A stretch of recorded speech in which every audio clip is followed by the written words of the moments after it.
Hello everyone, myself Prem Shunani and I hope you are all doing well. In this video, we are going to see the very last example of our chapter index number.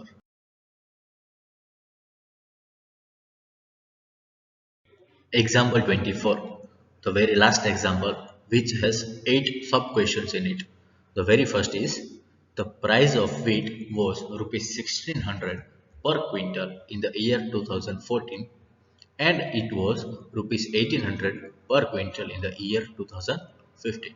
Find the price index number of wheat for the year 2015 with the base year 2014 and interpret price index number find કરો અને index number ની તમને formula આવડે જ છે કે P1 upon P0 right P1 એટલે price of the current year 2015 એની કેટલી price છે તો 1800 right અને P0 base year ની price એ છે 1600 multiply by 100 right એટલે બસ તમારે ખાલી આટલું જ કરવાનું કે price index number for the year 2015 I equals to P1 upon P0 into 100 1800 upon 1600 multiplied by 100 એટલે તમારો આન્સર આવશે 112.5 ઇન્ટરપ્રેટ કીધું છે એટલે આની ઉપરથી તમે શું ઇન્ટરપ્રેટ કરી શકો કે 12.5 price of wheat જે છે તે 2015 માં પર ક્વિન્ટલનું 2015 માં ઇન્ક્રીઝ થઈ ગયું as compared to the year 2014.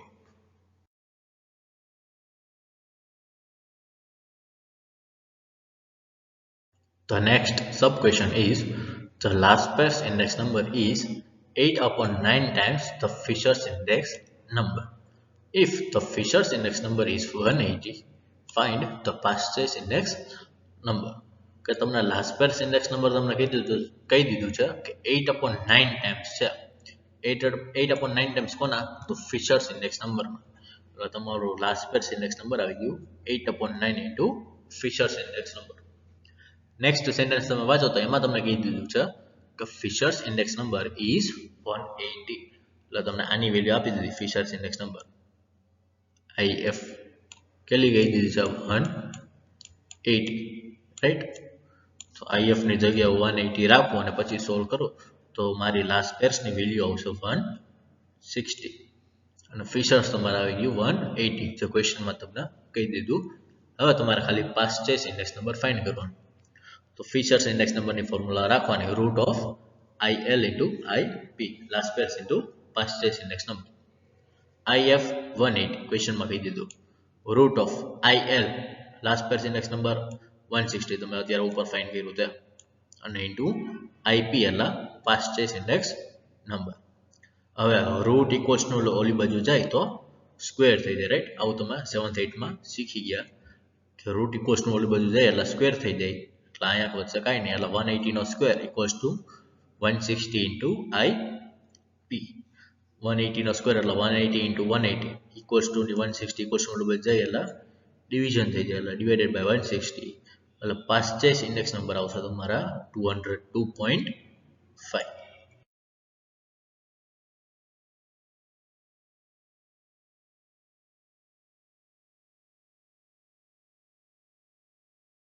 Third one, the production of an item in the year 2015 has increased by 3 times the production in the base year. Find the index number of production for the year 2015. કે 2015 માં કેટલો production થયું એ તમારે find કરવાનું તમને કહી દીધું છે કે બેઝ યર કરતા જે કઈ પણ ઇન્ડેક્સ પ્રોડક્શન છે ઓફ એન આઇટમ્સ તે 3 times ઇન્ક્રીઝ થઈ ગયું છે ઇન્ક્રીઝડ બાય 3 times તો બેઝ યરમાં તમે 100 એઝ્યુમ કરો right increased by 3 times increased by 3 times increased પણ છે અને પછી 3 times પણ છે એટલે તમારે બે કરવાનું ઇન્ક્રીઝડ બાય 3 times એટલે 100 પ્લસ 100 ના 3 times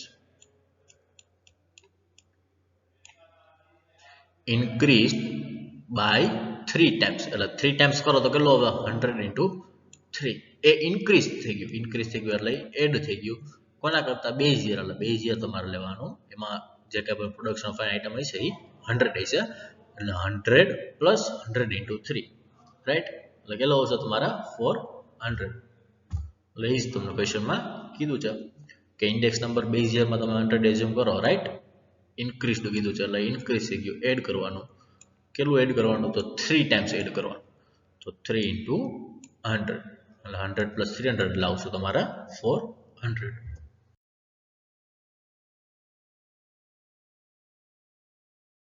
Next is if sigma p1 q0 upon sigma p0 q0 equals to 3 upon 2 and sigma p1 q1 is to sigma p0 q1 equals to 5 is to 3, find Laspers, Pastures and Fishers index number.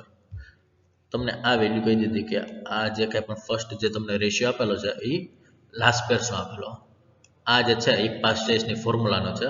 તો તમારા લાસ્પેર્સ અને પાસ્ચેસ મળી જાય પછી તમારે features index number find કરવાનો. તો લાસ્પેર્સની formula તમને ખબર છે કે આ રેશિયો આપેલો છે એના મેં ડિવિઝનમાં લખી નાખું પહેલાં sigma p1 q0 upon sigma p0 q0 equals to 3 upon 2, right. આવી રીતે લખી શકું. રેશિયોમાં આપેલો છે એટલે હું ડિવિઝનમાં એને લખું છું. પછી લાસ્પેર્સની ફોર્મ્યુલા કે sigma p1 q0 upon p0 q0 multiplied by 100. p1 q0 એનો ડિવિઝન કેટલો આવ્યો હતો? 3 upon 2 multiplied by 100 એટલે આવશે એ પણ 50. એવી જ રીતે પાસ્ટ ચેસનું કરવાનું.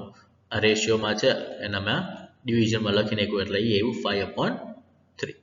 પાસ્ટ ચેસની formula sigma p1 q1 upon sigma p0 q1 multiplied by 100. તો p1 q1 upon p0 q1 એ કેટલું હતું? 5 upon 3. તો 5 upon 3 અને મલ્ટીપ્લાય બાય 100 એટલે એનો આન્સર આવ્યો 166.67. અને હવે તમારે ખાલી ફિશર્સ ઇન્ડેક્સ નંબર ફાઇન્ડ કરવાનો, root of Laspeyres into Paasche's index number. એટલે એનો આન્સર પણ આવી ગયો 158.12.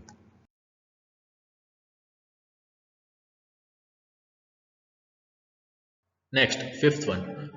If the average monthly disposable income of middle class families in the year 2014 was 14,400 and if the cost of living index number for the year 2015 with the base year 2014 is 115, then estimate the average monthly disposable income of these families in the year 2015, right. આવું તમને ક્વેશ્ચનમાં કીધું. Question ન સમજાય તો તમને સમજાવી દઉં કે 2014માં એની જે કંઈ પણ એવરેજ મંથલી ડિસ્પોઝેબલ હતી એની એવરેજ ઇન્કમ જે કંઈ પણ તમે કહો એ હતી 14,400, રાઈટ. અને તમને cost of living index number તમને 2015 કરંટ યરનું તમને કહી દીધું કે એ છે 150. પેલા તો cost of living index number એટલે શું થાય તમને યાદ હોય કે લાસ્ટ યર કરતાં કરંટ યરમાં જે કાંઈ પણ ઇન્ક્રીઝ થયું હોય, રાઈટ, જે કાંઈ પણ ઇન્ક્રીઝ કે ડિક્રીઝ આવ્યું હોય એના cost of living index number કહેવાય. એટલે આમાં તમને 115 કીધું છે, 115, રાઈટ. એટલે તમે કહી શકો કે 15% જે છે તે ઇન્ક્રીઝ થયું, 15% ઇન્ક્રીઝ થઈ ગયું index number, right. Index number 15% increase થયું તો જે કંઈ પણ આ તમને એવરેજ મંથલી ડિસ્પોઝેબલ ઇન્કમ આપેલી છે 14,400, રાઈટ, એમાં પણ 15% ઇન્ક્રીઝ થવું જોઈએ. તો એમાં પણ તમારે 15% ઇન્ક્રીઝ ફાઇન્ડ કરવાનું કીધું છે. બસ આટલું જ કીધું છે કે 2014માં જો 14,400 હોય અને જે કંઈ પણ રાઇઝ ઇન પ્રાઇઝીસ જે કંઈ પણ ઇન્ડેક્સ નંબર તમને કહી દીધું એ હતું 115. તો 2015માં જે તમારી એવરેજ મંથલી ડિસ્પોઝેબલ ઇન્કમ છે એ કેટલી હોય એ તમારે કહેવાની. તો આવી રીતે પણ કરી શકો. આ ક્વેશ્ચનમાં તમને લખેલું કે 15% ઇન્ક્રીઝ થઈ ગયું, રાઈટ. એટલે આ તમારે આવશે આટલું. અથવા તો તમારી પાસે કેલ્ક્યુલેટર તો હશે જ એટલે 14,400 પ્લસ 15 પછી પર્સન્ટેજની સાઇન દબાવશો એટલે તમારો આન્સર આવશે 16,560. આ મેં તમને અત્યારે એક્સપ્લેન કરી એવી રીતે કે 115 થઈ ગયું cost of living index number એટલે તમે કહી શકો કે 15% ઇન્ક્રીઝ થયું, રાઈટ. એટલે આના તમે કેલ્ક્યુલેટરમાં બે રીતે ફાઇન્ડ કરી શકો કે જે કંઈ પણ બેઝ યરનું કીધેલું છે average monthly disposable income 14,400 plus 15 પછી પર્સન્ટેજની સાઇન દબાવો એટલે ડાયરેક્ટલી તમારો આન્સર આવી જશે 16,560. અથવા તો 14,400 જે તમારી એવરેજ મંથલી ડિસ્પોઝેબલ ઇન્કમ આપેલી મલ્ટીપ્લાય બાય જે તમને ઇન્ડેક્સ નંબર કીધો 115% ઇક્વલ્સ ટુ તમે કરશો એટલે તમારા આન્સર આવશે 16,560. આ બે રીતે તમે કેલ્ક્યુલેટરમાં કરી શકો, જે તમને ઇઝી પડે તમને કરવાની.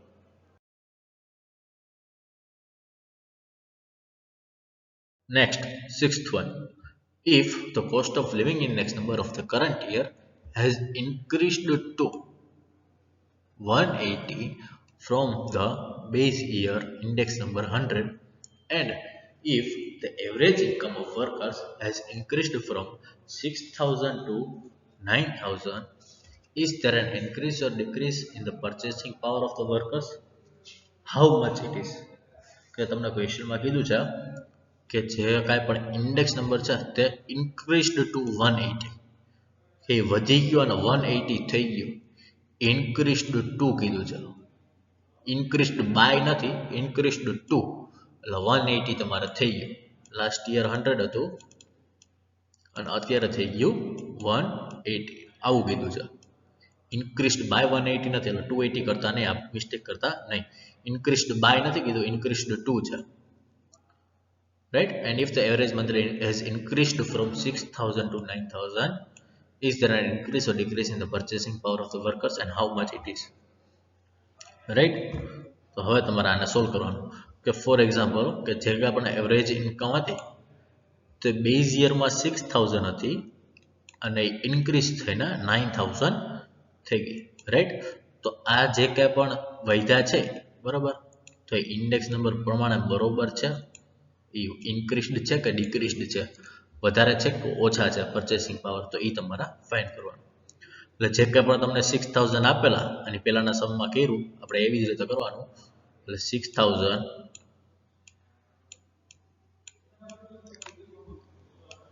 મલ્ટીપ્લાય બાય 180% કરો. રાઈટ? અથવા તો 6,000 પ્લસ 80%, તો બેમાં તમારો આન્સર આવશે 10,800. કે જે પ્રમાણે તમારું cost of living index number increase થયું, 180 થઈ ગયું 100માંથી, તો એના મુતાબિક તમારા જે કાંઈ પણ 6,000 જે તમારી એવરેજ મંથલી ઇન્કમ છે એના 10,800 થઈ જવા જોઈએ. રાઈટ? આવું ક્લિયરલી તમને ઇન્ડેક્સ નંબર ઉપરથી તમને ખબર પડે કે 10,800 થઈ જવા જોઈએ. પણ તમારે થયા કેટલા છે? ખાલી 9,000. તમારે થયા કેટલા? ખાલી 9,000. તો ઓછા થયા. રાઈટ? ઓછા થયા ને, 10,800 કરતા 9,000 ઓછા તમારા વધ્યા છે. કેટલા ઓછા વધ્યા? તો 1,800 તમારા ઓછા મળ્યા છે. 1,800 જે કંઈ પણ છે એ તમારું ડિક્રીઝ છે. Thus there is a decrease of ₹1,800 in the average income with reference to the index number. Hence it can be said that there is a decrease in the purchasing power.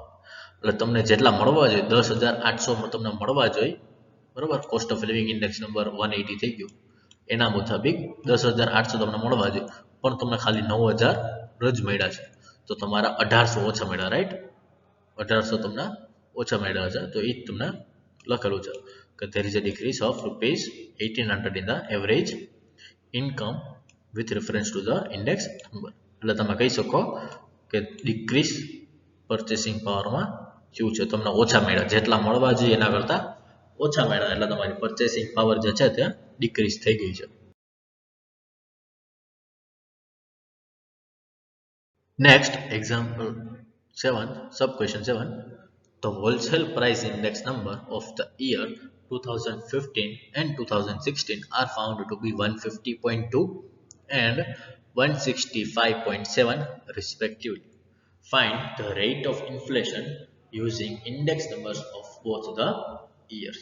તમારે rate of inflation find કરવાનું છે કે કેટલાક percent વધ્યું એ તમારે કહેવાનું. 2015 માં 150.2 હતું અને 2016 માં કેટલું થઈ ગયું? 165.7. તો કેટલું વધ્યું એ પર્સન્ટેજમાં તમારે કહેવાનું, એટલે એને કહેવાય રેટ ઓફ ઇન્ફ્લેશન. ખાલી એમ નામ તમે માઇનસ કરો, રાઈટ, તો કેટલું વધ્યું? 165.7 માઇનસ 150.2 કરો, રાઈટ, તો તમારો ઇન્ક્રીઝ કેટલું થયું 15.5% ઇન્ક્રીઝ થયું, રાઈટ.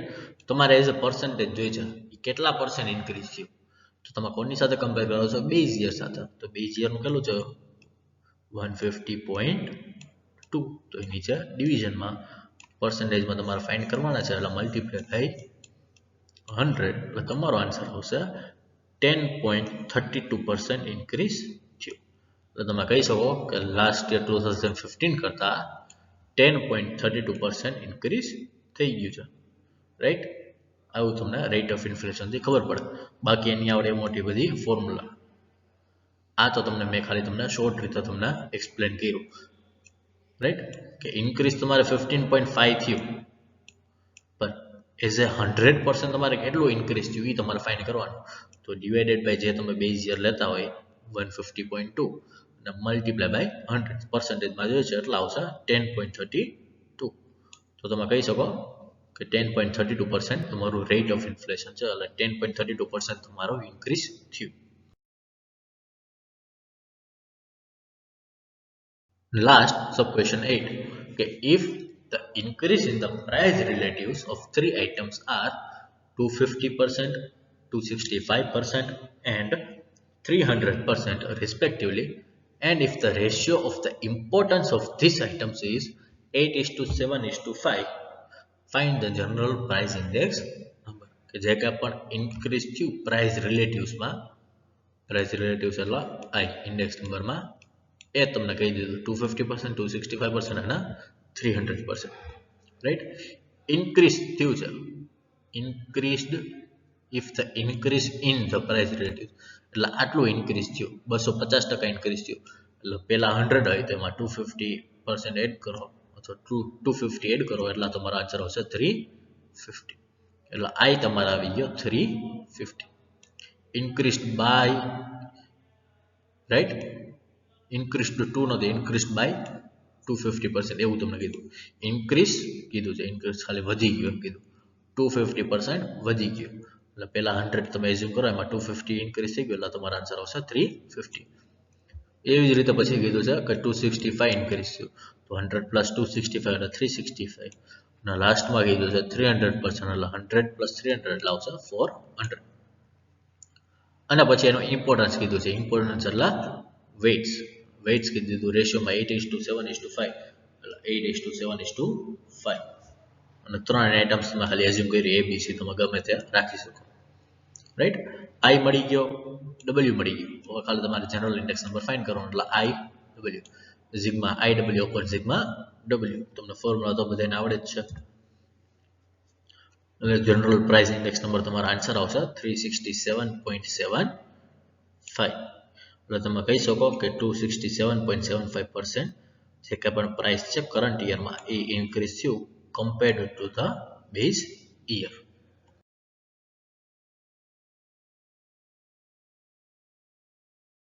અત્યારે તમે જે શોર્ટ સમ્સ કર્યા એના જેવા જ બીજા શોર્ટ સમ્સ તમારી એક્સરસાઇઝ 1માં સેક્શન સી અને સેક્શન ડીમાં આપેલા છે જે તમારે સોલ્વ કરવાના છે. Thank you for watching this video. In the next video, we will try to solve the remaining sums of our exercise 1. Till then, stay safe and stay healthy.